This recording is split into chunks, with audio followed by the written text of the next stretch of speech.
Hospitals provide some of the most fundamental and essential services in our communities. As a result, it's important for the highest possible health and safety standards to be maintained. As an employee working in this environment, you have a wide variety of duties requiring skill, care and patience. Because of the nature of your work, you may have to deal with many hazardous and unpredictable situations. You'll be faced with patients who have different levels of mobility, mental alertness and dependency. Remember, you owe these people a duty of care, and in many cases they'll be relying on you. If you are a new employee, then you need to be especially careful. You'll be unfamiliar with the work environment and established safe work practices. You'll need to get to know the needs of patients and the demands they may place on you. Whether you realise it or not, this will all be creating extra pressure and hazards. If you're an experienced hospital worker, you need to guard against complacency, taking risky shortcuts, or inattentiveness. We'll be highlighting some of the major risk areas in the hospital environment and looking at the steps you can take to help safeguard yourself, your co-workers and those requiring your care. As we will see, the key to safety is staying alert to the hazards and always following safe work practices.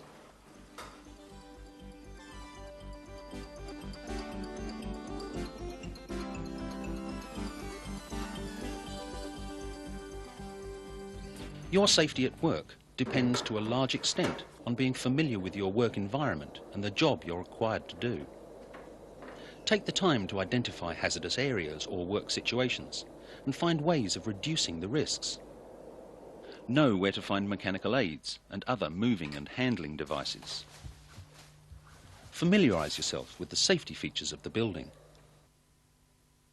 Know where firefighting equipment and emergency exits are located. Be familiar with evacuation procedures and what your role is in an emergency. If you're not familiar with the established safe work practices, then make a point of finding out. If you have any queries, then talk these over with your supervisor. Also, get into the habit of reporting all incidents, accidents and near misses. Proper training is vital if you are to do all aspects of your job competently and safely. Make sure you have received full training before undertaking any potentially hazardous work.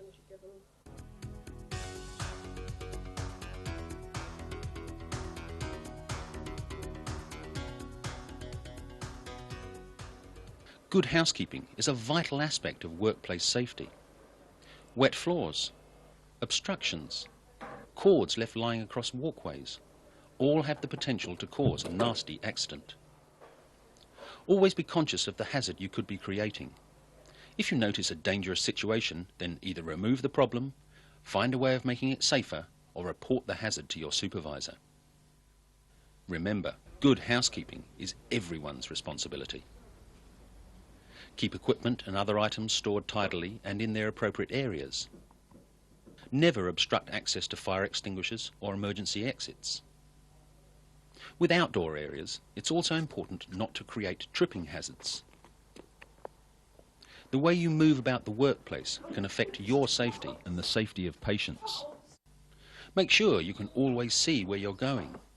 Keep to the outside when going round corners. Use a step or step ladder to reach items up high. With patients, make sure safeguards are in place to reduce the chance of a fall occurring. Non-slip surfaces or matting in bathroom areas. Checking that brakes are on when moving a person in and out of their wheelchair. Well-positioned handrails, provision of walking frames, and so on.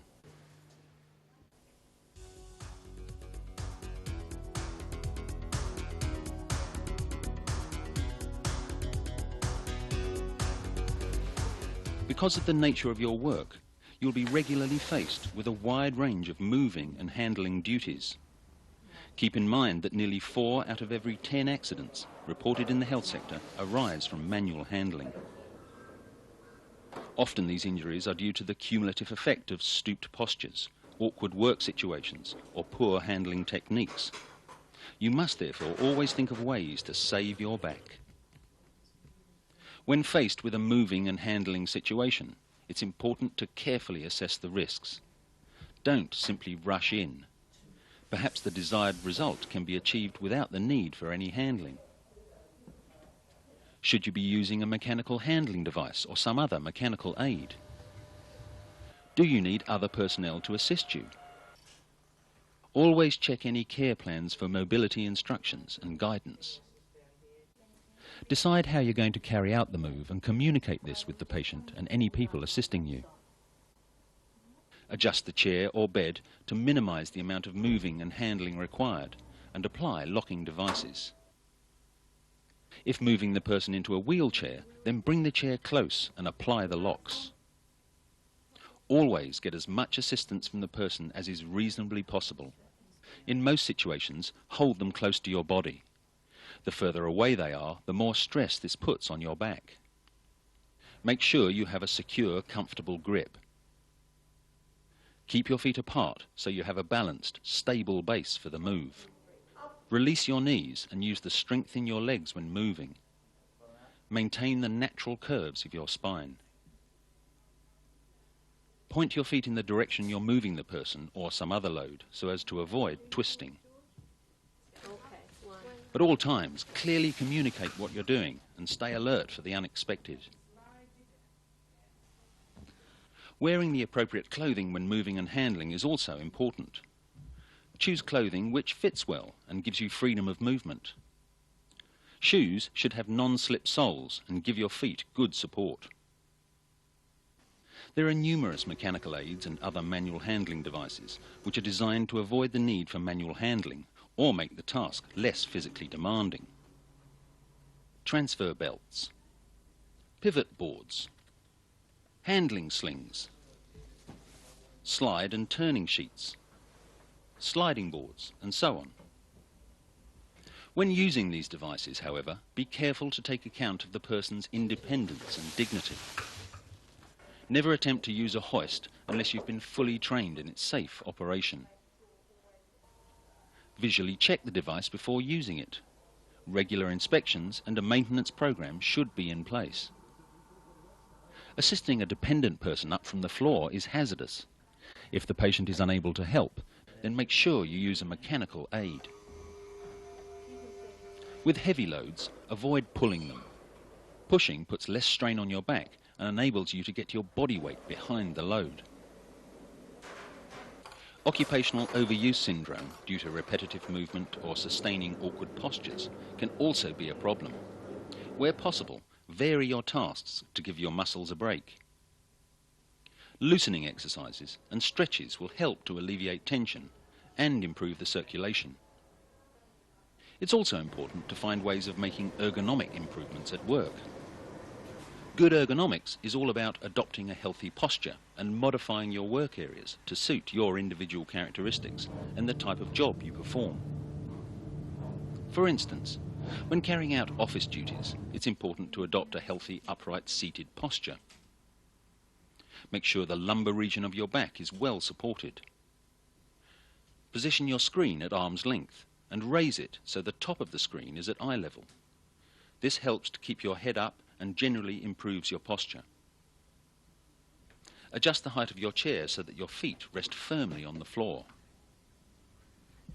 With other job areas, comfortable working heights prevent the need to constantly bend down.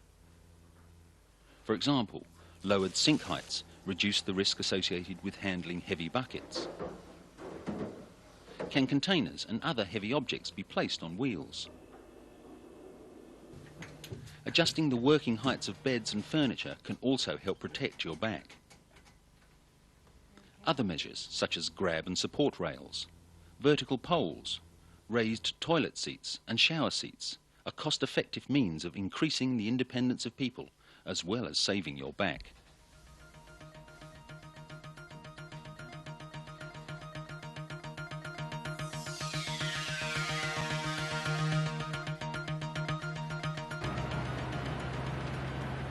Knowing how to respond in a fire emergency situation could save lives and reduce damage to property. The hospital you work in will have a fire evacuation plan. It's important to be familiar with this plan and the established fire emergency procedures. If you discover a fire, don't panic. Help those who are in immediate danger, but only if it's safe to do so.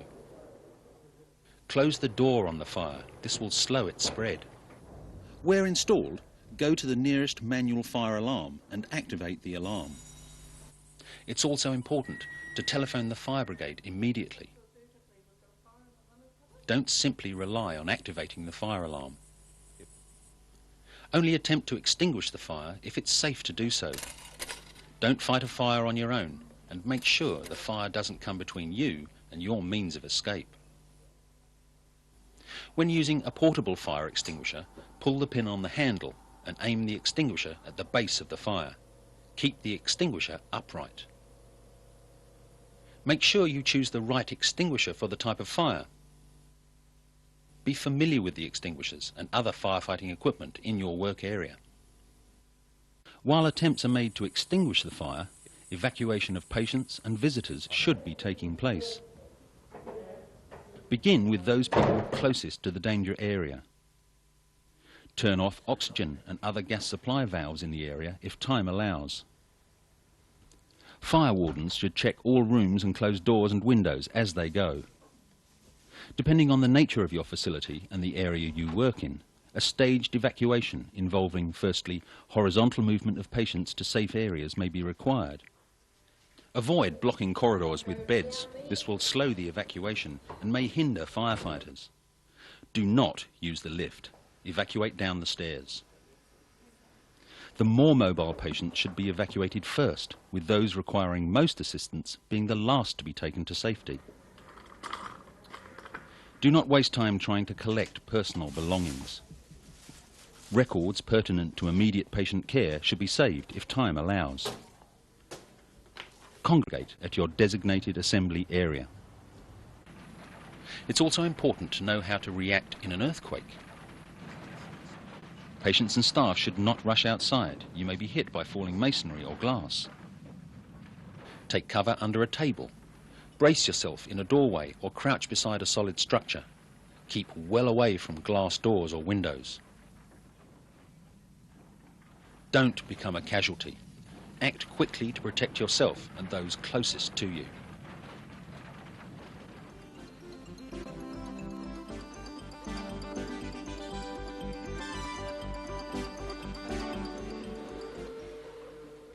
Electricity can cause shocks, burns and start fires.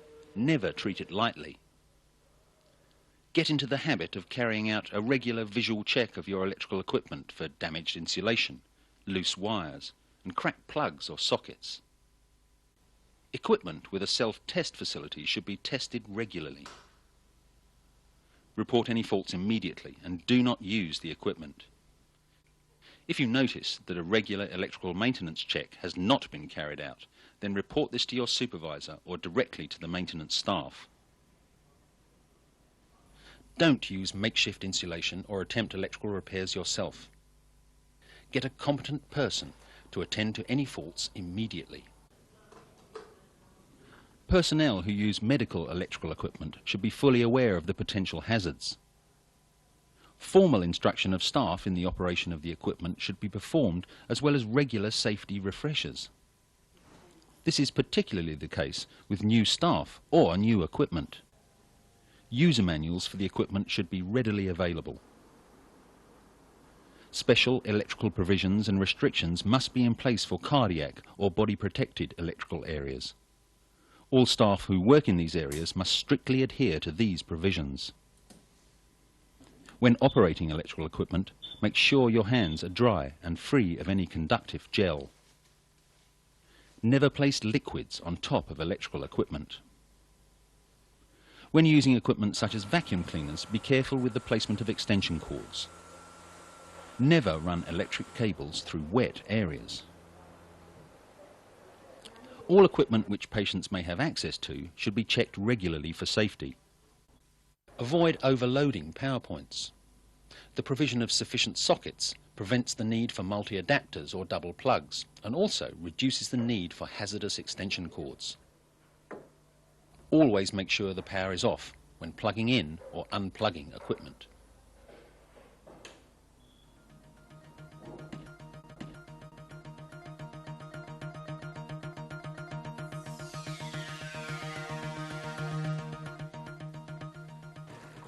Hot water controls should be in place, particularly where elderly, mentally unwell, intellectually disabled or patients with decreased mobility have direct access to hot water usage.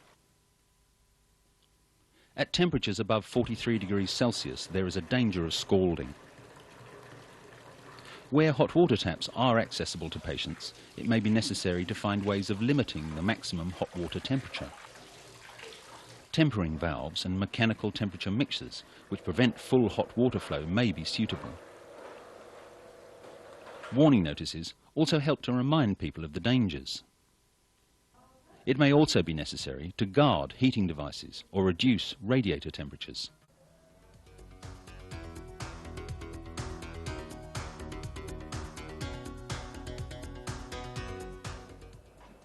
Your job may bring you into contact with hazardous substances. Cleaning materials, disinfectants and detergents can be dangerous if handled incorrectly. Some chemicals, which are relatively harmless on their own, may become extremely hazardous when mixed. For example, bleach and toilet cleaner, when mixed, give off harmful vapours. Make sure you have sufficient information about the product you are planning to use. Read labels carefully and note the warnings. If you require additional information about a substance, then refer to the relevant material safety datasheet. This contains detailed information about how to use, handle and store the chemicals safely. If you have any queries concerning the safe use of the substance, then consult your supervisor. Don't take any risks. When working with chemicals in patient areas, always keep them out of patients' reach and never leave them unattended. Avoid direct contact with chemicals wherever possible, and always wear the appropriate protective equipment and clothing. Remember to wash your hands thoroughly after using chemicals. If decanting a substance, then make sure the container is fully labelled in line with the original. Never decant hazardous substances into soft drink bottles or other domestic containers, and always keep chemical storage areas well secured.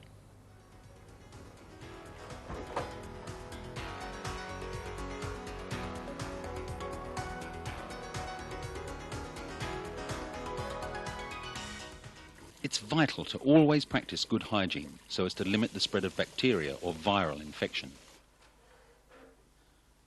Keeping areas clean and tidy is very important. Avoid creating dust when people are about, as infection can be spread this way. Damp dusting and mopping should be standard practice. Vacuum cleaners must be well filtered to prevent dust spreading. Filters and bags should be cleaned or replaced frequently. Tidy rounds should be carried out at regular intervals. Discard cracked plates or chipped cups, as they can harbour bacteria. Also make sure that dishes and cutlery are thoroughly clean. Avoid spreading germs yourself. Keep your hands clean and always cover your nose and mouth if you cough or sneeze.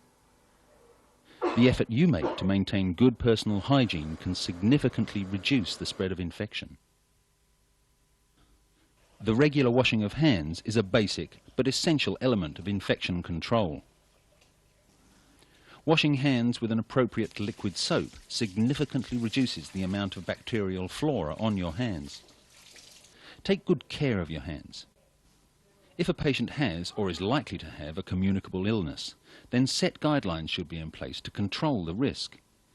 This may include isolation of the patient, use of transmission-based precautions, a stringent sterilisation and disinfection program, and warning notices. All equipment which is used by more than one patient should be regarded as capable of causing cross-infection, and suitable precautions need to be taken. Do not enter operating theatre areas unless authorised, and make sure you're wearing the appropriate surgical attire. Always follow the sterilising and disinfecting techniques detailed in hospital and manufacturers' guidelines. Never take shortcuts or reduce the holding times required for effective sterilisation. To minimise the risk of contamination from blood-borne viruses, try to avoid coming into direct contact with blood or other body fluids wherever possible. Keep any cuts covered with a waterproof dressing. Gloves and other protective items should be worn wherever there is a possibility of direct contact with blood or other body fluids. A new pair of gloves must be used for each patient. It's important to wash your hands after removing gloves, as microorganisms can multiply vigorously in the warm, moist environment created by the glove. When handling soiled laundry or bedpans, also wear gloves to limit exposure to body fluids. If a spillage occurs, then immediately clean and disinfect the area thoroughly. Do not carry dirty linen around the work area. Always bring the linen carrier to the bedside or work area.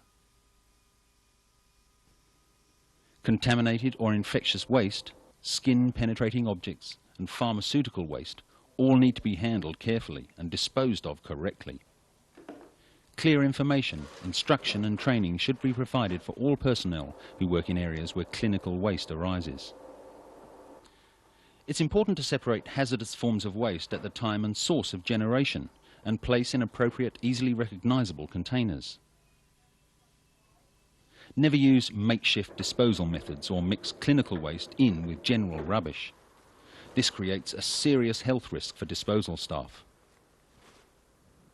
Always close and seal containers before moving them and guard against damage. Needles, contaminated glass and other sharp objects should be disposed of in a puncture-proof sharps container.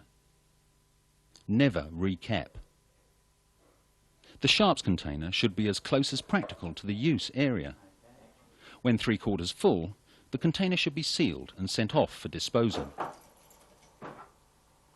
Needleless syringe systems can be disposed of in a biohazard bag. Do not, however, place sharps containers into these bags. Avoid leaving clinical waste in corridors, wards or other unsuitable places. A secure storage area should be provided for contaminated or infectious waste prior to collection. Do not place clinical waste into a compactor, as the compactor will break the bag or container.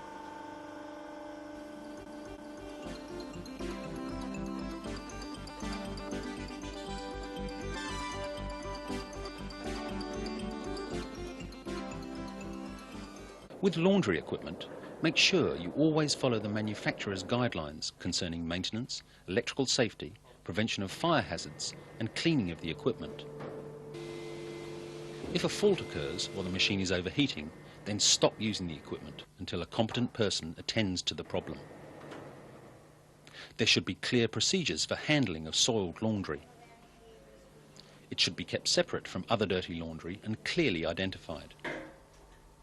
The laundry area should be arranged so that dirty laundry is kept well away from clean laundry. It's essential for you to wear protective equipment when handling heavily soiled or infectious laundry. All soiled linen which has a potential health risk must be thoroughly cleaned and disinfected. Infectious linen must be clearly labelled, handled with care and kept well away from clean linen. Kitchen and laundry areas often contain manual handling dangers. Poorly designed equipment, storage and work layout problems regularly exist. Wherever possible, guard against these dangers and save your back. To a large extent, kitchen safety depends on practicing good housekeeping. Keep floors clean, dry and free of obstructions. If a spillage occurs, then clean it up immediately. Working in cramped conditions is also hazardous. Machines with dangerous parts, such as slicers and mincers, should be fitted with guards. Do not use these items of equipment unless the guards are in place. Make sure you've received full training before using potentially dangerous kitchen equipment and know what to do in an emergency situation. Always be conscious of practicing good hygiene and wear appropriate protection to prevent the spread of infection. It's a good idea to use different coloured or clearly labelled chopping boards for different types of food. Always cover food and make sure raw meats are stored separately or below cooked items. With food which is prepared in advance, ideally label with the date and time of preparation and use within 24 hours. Never take risks with the handling and preparation of food. Follow established food hygiene principles at all times.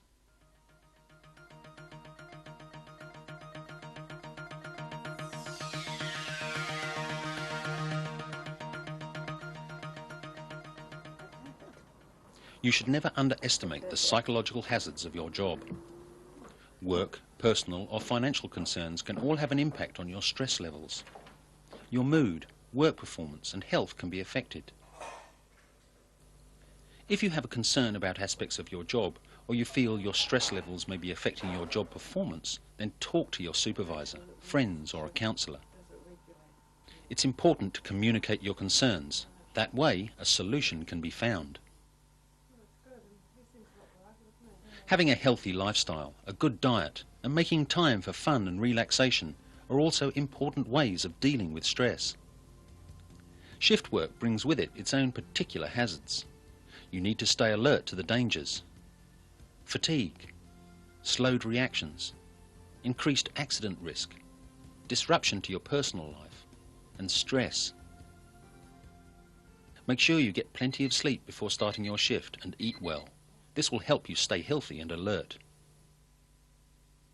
Be careful travelling to and from work. Don't drive unless you are feeling alert.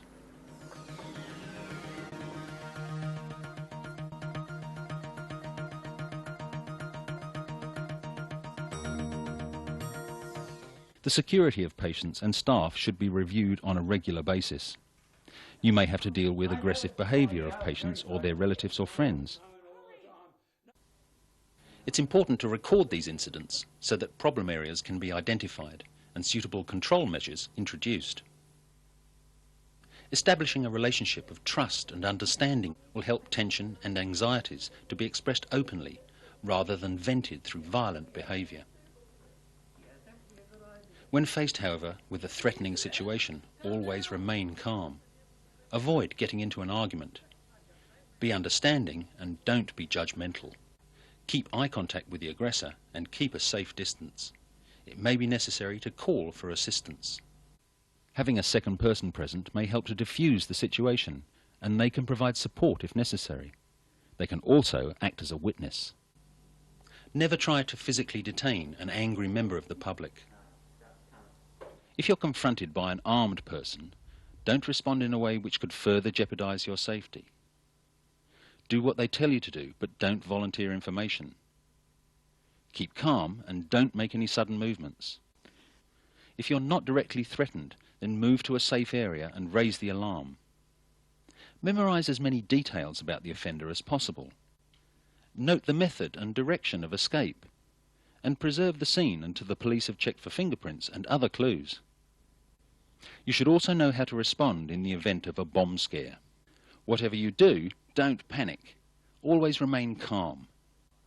If you receive a bomb threat, ask the caller, "Where is the bomb? What time is it set to explode?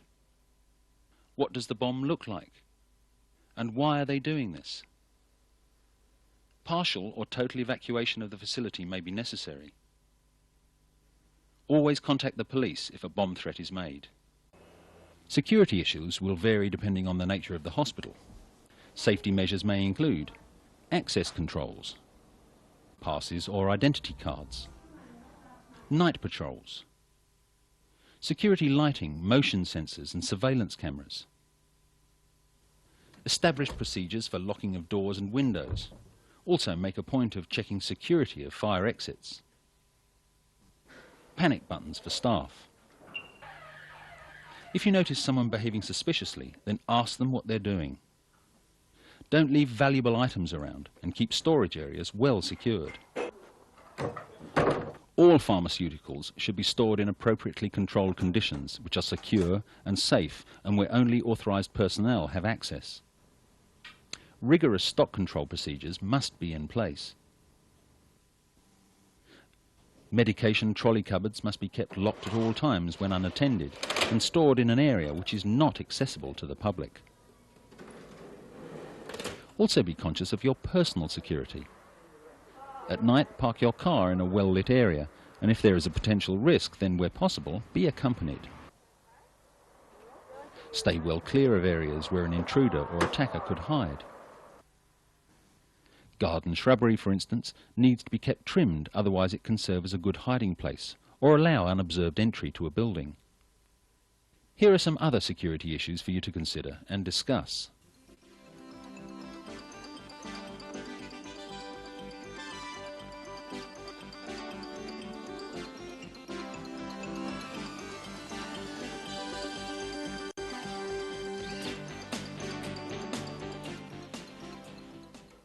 As we have seen, there is a wide range of health and safety issues relevant to the hospital environment. It's easy to take safety for granted, but by doing so you place yourself and those you're meant to be looking after at risk. Remember that workplace safety depends on staying alert to the hazards and always following safe work procedures. Don't become complacent or take unnecessary risks. Look for ways to reduce the risks of your job and work environment wherever possible. Let's all make health and safety a major priority at work.